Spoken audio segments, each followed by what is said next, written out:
안녕하세요. 해설갑니다.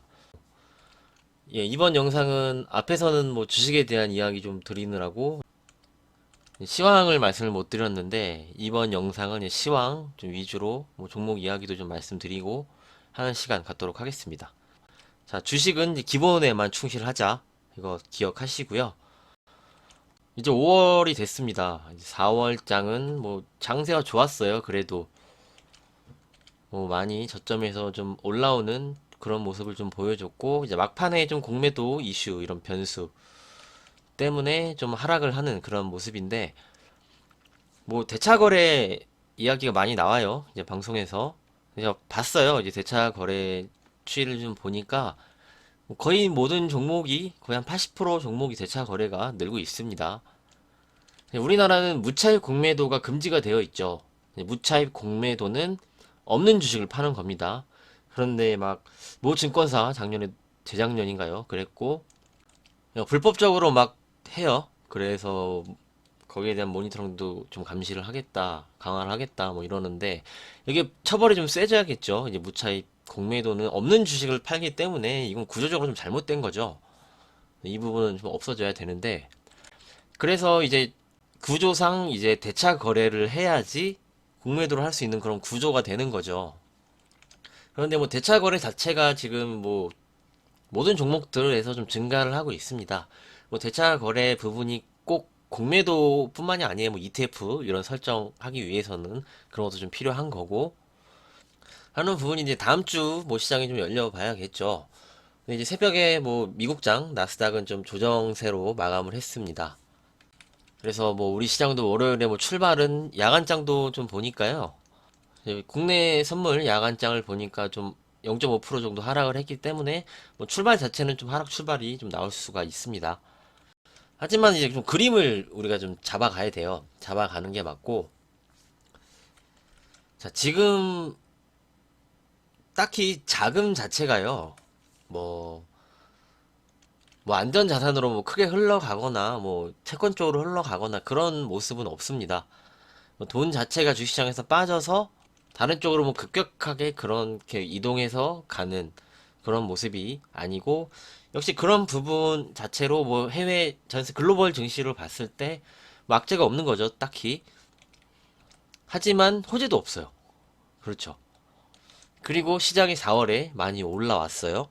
그러면 올라오는 구간에서는 뭐 차익 실현이 나올 수가 있는 거고 또 어느 정도 하락이 나오면 다시 이렇게 반발 매수세가 또 붙을 수가 있는 거고 뭐 코스피 자체는 이 그림으로 좀 말씀드렸어요. 이렇게 좀 오르락내리락 하는 자금 자체가 뭐 다른 쪽으로 이동이 되지 않는 그런 흐름이기 때문에 뭐 그림 자체적으로는 뭐 이렇게 빠지는 구간 그건 뭐 저가가 계속 갱신이 되는 뭐 대형주들도 있어요. 뭐 현대모비스 같은 종목들 그리고 뭐 추가적으로 몇 개 더 나오더라고요. 이제 금요일에 보니까 그래서 그렇게 뭐 실적 자체가 뭐 나쁘지도 않은데 뭐 시장 영향 따라서 뭐 공매도 우려 이런 것 때문에 이유 없이 뭐 크게 하락을 하는 종목들은 내가 저점에서 이렇게 좀 모아서 다시 뭐 이렇게 시장이 조정을 받으면은 반발 매수가 또 들어올 거예요. 뭐 분명히 뭐 악재가 없으니까 돈이 뭐 급격하게 빠져나가는 구조도 아니고 뭐 증시 주변 자금 추이를 좀 보여드릴 거예요. 이제 환율부터 해서 그런 부분 좀 안정세예요. 아직도 뭐 환율이 뭐 급등을 하거나 그런 상황이 아닙니다. 지금 그렇기 때문에 뭐 그런 전략으로 시장은 좀 보고 있습니다. 이런 부분이 좀 연장이 되지 않을까 좀 하고 있어요.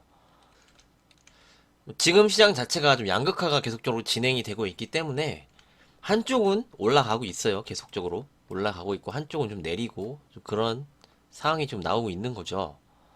자, 환율을 한번 볼게요. 시장이 뭐 급락으로 가는 그런 구조가 만들어지려면은 환율이 이 상단을 돌파를 해서 안착해서 움직여야 된다고 말씀드렸죠. 환율은 하단에서 하단 맞고 좀 상단까지 움직이려고 요 패턴으로 지금 움직이고 있는 거죠. 그렇기 때문에 환율에서 뭐 큰 충격이거나 뭐 특이한 동향은 없다. 이 하단 추세로 좀 움직이고 있고 얘가 다만 계속적으로 말씀드립니다. 이 추세를 돌파를 해서 안착하는지의 여부 요것만 좀 확인을 하고 그런 모습이 나오면은 어느 정도 내가 현금도 좀 늘려놓고 그렇게 좀 진행을 하면 되겠죠. 이렇게 좀 말씀 좀 드리도록 하겠습니다. 그런데 지금 구조가 그래요.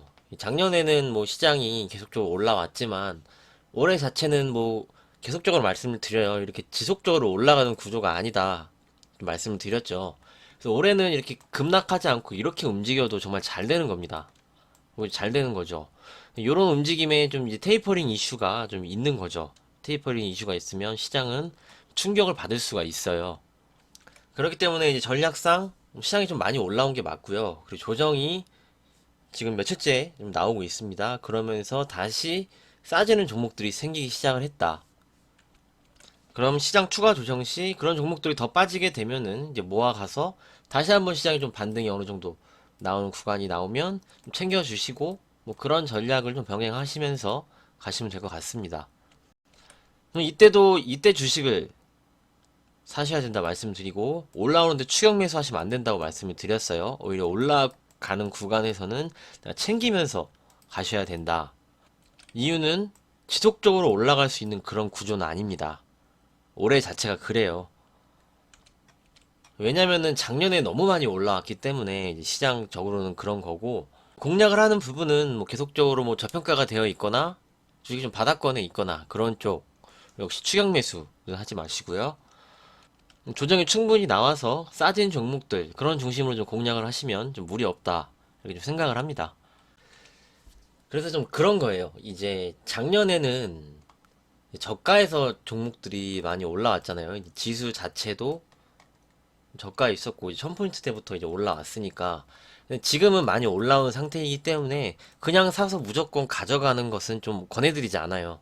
투자의 종목마다 좀 달라요. 종목마다 뭐 아직도 바닥권에 있는 뭐 종목들은 다를 수 있겠지만 대부분의 종목들이 많이 올라왔기 때문에 어느 정도 그런 구간에서 좀 모았다면 어느 정도 올라와서 수익을 좀 다시 챙겨야겠죠.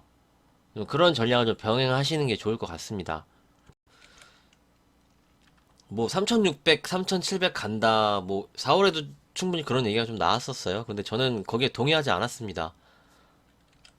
아무래도 한 번 더 시장을 끌고 갈 모멘텀 자체가 크게 뭐 나올 게 살아있지는 않은 것 같아요.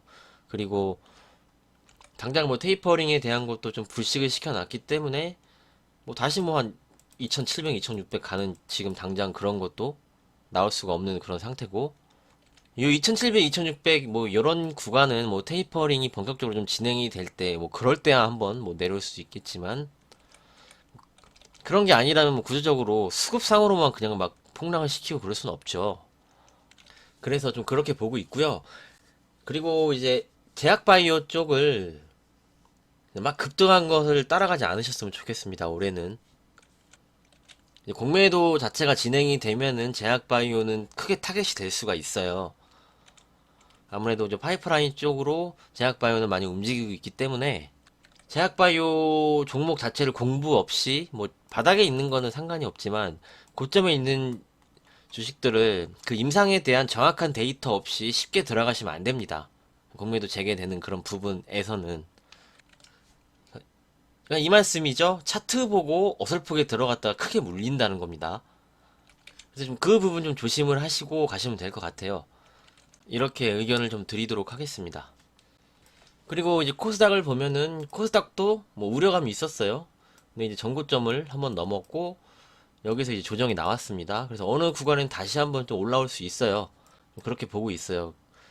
뭐 이렇게 바로 내려가는 구조가 아니죠. 이제 수급 자체가 들어왔고 이 부분에서 이제 거래량이 증가를 하면서 올라왔기 때문에 바로 이제 외봉으로 뭐 죽는 그런 구조는 좀 아니고 코스닥은 제약 바이오보다는 IT가 낫다라는 의견을 좀 드리도록 하겠습니다. 뭐이 정도로 시황 보시면 될 것 같고요. 이제 큰 틀을 먼저 좀 잡아 놓으세요. 뭐 제가 애초부터는 뭐 4월장 좋게 보고 5월 뭐 중순 6월 조심해야 된다라고 좀 이런 부분을 좀 말씀을 드렸는데 테이퍼링 자체는 지금 당장 나오기는 또 이번 FMC에서 파월 의장이 그걸 좀 불식을 시켜놨기 때문에 뭐 그런 부분보다는 빠지면 오르고 오르면 내리는 뭐 이런 형태가 뭐 볼 수가 있겠지만 그래도 괜찮은 거예요. 그 정도면 시장이 좀 괜찮다라고 좀 보고 있고요. 반대로 이제 코스닥이 올라온다면 더 셀 수가 있죠. 더 셀 수가 있다는 점. 그건 뭐 유효합니다. 유효하고 이제 앞서 말씀드린 구조 자체가 지속적으로 뭐 코스피 지수 자체가 3,700 가고 뭐 그런 구조는 아직도 좀 아니라고 좀 보고 있으니까 수익을 주면은 좀 챙겨 주시면서 이렇게 가는 대응은 지속적으로 가시면 될 것 같습니다. 그리고 많이 빠지면은 다시 내가 분할 매수의 기회로 보는 거고, 수익을 주면 챙겨 주시면서 다시 보고, 뭐 또 많이 빠진 종목을 옮긴다든지 뭐 그런 식으로 가시는 게 좋을 것 같습니다. 그리고 뭐 조선주는 자체가 지금 보유자의 영역이죠. 많이 올라왔기 때문에. 그래서 뭐 추세 대응은 지속적으로 좀 해야 되는 게 맞다 좀 생각을 하고, 뭐 이 상승 추세가 깨지기 전까지는 뭐 지속적으로 보유해서 가져가는 게 이제 좋겠죠. 뭐 단기적으로는 5일선, 그리고 뭐 11선, 뭐 요렇게 보시면서 수익을 좀 극대화시키고 쉽게 팔지 말고 이제 추세가 깨지기 전까지는 내가 좀 끌고 가면서 수익을 좀 극대화하셨으면 좋겠습니다. 이렇게 좀 말씀을 드리도록 하겠습니다. 우리는 이제 기본에만 좀 충실해서 싼 종목 사고 올라오면 팔고 비싼 거 이제 사지 말고 그렇게 시장을 좀 대응을 하시고 가시면 어떨까 생각을 합니다.